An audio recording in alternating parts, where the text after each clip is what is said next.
presentación. Adelante, licenciada Verónica Juárez Piña, diputada federal.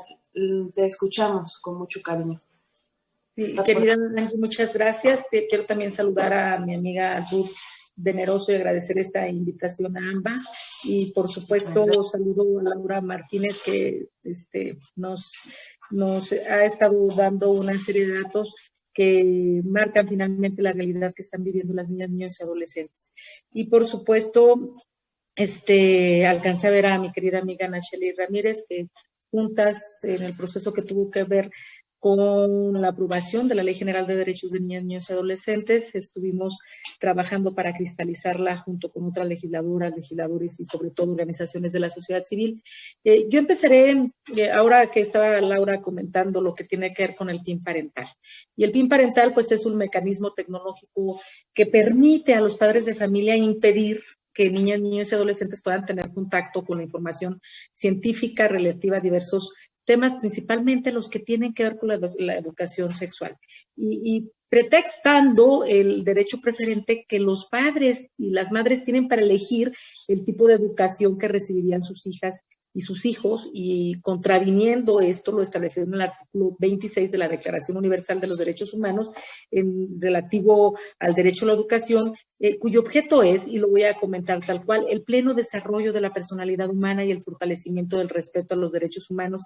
y las libertades fundamentales. Y aunque se señala que los padres y madres pueden tener el derecho preferente a escoger el tipo de educación que habrá de darse a sus hijos, debemos de señalar que este derecho no es absoluto, aun y cuando en los ámbitos nacional e internacional pueda ser reconocido.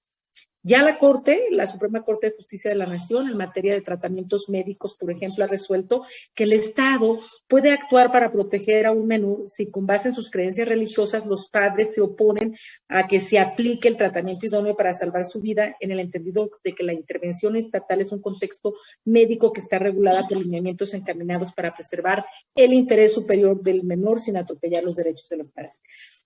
La Red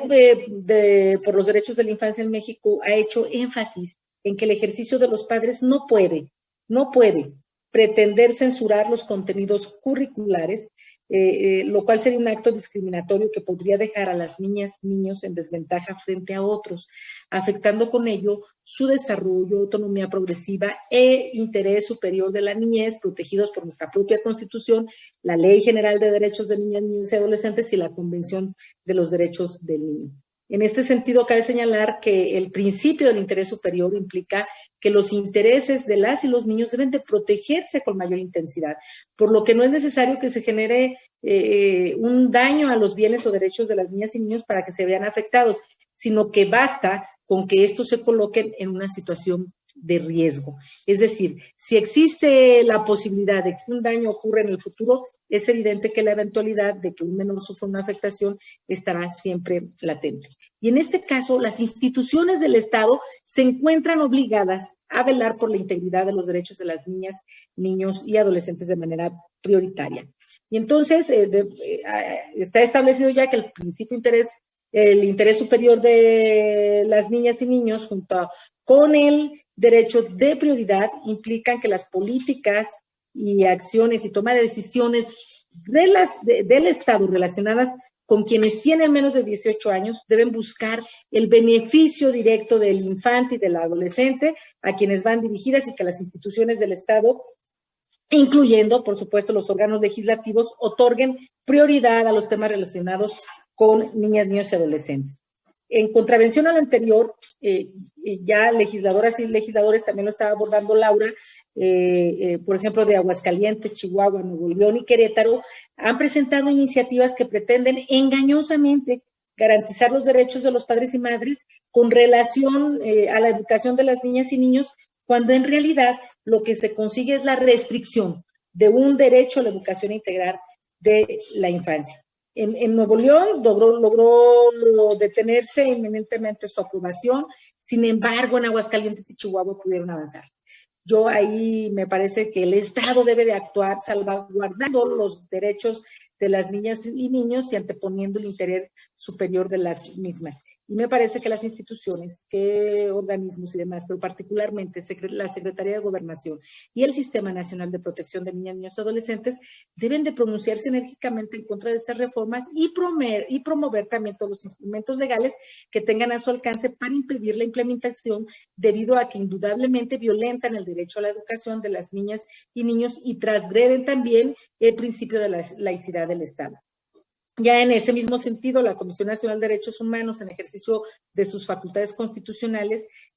sin dilación alguna, también deben interponer los mecanismos de control constitucional que las ciudadanas y los ciudadanos hemos puesto a su disposición para evitar que reformas como estas tengan cabida en nuestro marco jurídico nacional. Debemos hacer énfasis en que el interés superior de las niñas, niños y adolescentes constituye un principio que obliga a las autoridades a ponderar siempre los intereses de aquellos, de niñas, niños y adolescentes, sobre las creencias y opiniones de los padres y madres, sin restringir otros derechos propios de la infancia o la adolescencia en su caso. Lo anterior no implica nulificar los derechos de padres y madres, sino realizar una ponderación entre estos derechos y establecer la priorización correspondiente. Como conclusión, debemos hacer énfasis en que, a pesar de que los derechos a la igualdad, no discriminación, educación libre, pública y gratuita fueron reconocidos a nivel constitucional y convencional desde hace ya años, el debate impulsado, también lo mencionaba muy bien Laura, entre los grupos conservadores, sigue dando pie a la sociedad mexicana a que estén haciendo distintas propuestas, y ello lo vemos pues reflejado en una constante tensión social y política entre un sector liberal y de avanzada de la población y de un grupo conservador organizado que permite, a través de las reformas de ley y amparos presentados, que sus argumentos se revistan en un aparente respeto y protección de los derechos humanos, tanto de niñas, niños y adolescentes como de los padres y madres. Esta misma tensión se refleja en otros temas como la interrupción legal del embarazo y el matrimonio igualitario, por ejemplo, ¿no? Y en este sentido, cabe afirmar que estas reformas afectarán en mayor medida los derechos de las niñas, niños y adolescentes. Al carecer de la información sexual indispensable, se encuentran en un inminente riesgo de sufrir actos de violencia sexual en el ámbito familiar y doméstico, mismos que transgreden el derecho que como niñas y mujeres tienen una vida libre de violencia. Es por ello que en este tenor, insisto en que la respuesta de las instituciones del Estado debe de ser contundente para garantizar que todas las niñas, niños y adolescentes de nuestro país tengan acceso a la educación sexual, dado que lo contrario los coloca en una situación de vulnerabilidad en la cual corren riesgo su integridad y su vida. Y más allá pues de la discusión doctrinaria, la realidad impone una dinámica en que las víctimas de la violencia sexual en muchas ocasiones carecen de los elementos indispensables que les permitan superar la situación de vulnerabilidad en la que se encuentran debido a la falta de educación sexual. La obligación de las instituciones del Estado es precisamente garantizar que las niñas y niños cuenten con esta educación a pesar de las creencias de los padres y madres.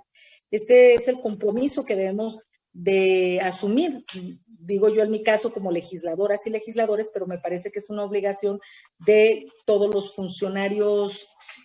públicos de cualquier nivel, de cualquier nivel de gobierno. Aquí ya nos han manifestado el tipo de violencias que se viven, nos han dado números. Las niñas y los niños y los adolescentes no le están pasando bien. Se encuentran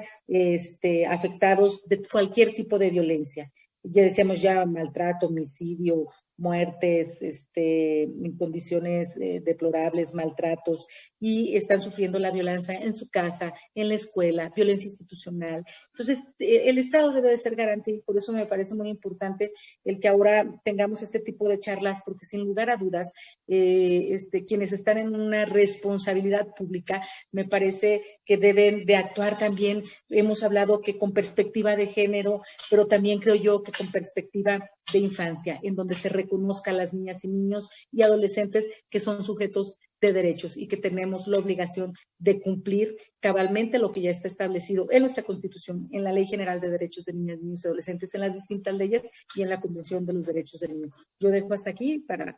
seguir conversando con ustedes y muchas gracias por la oportunidad.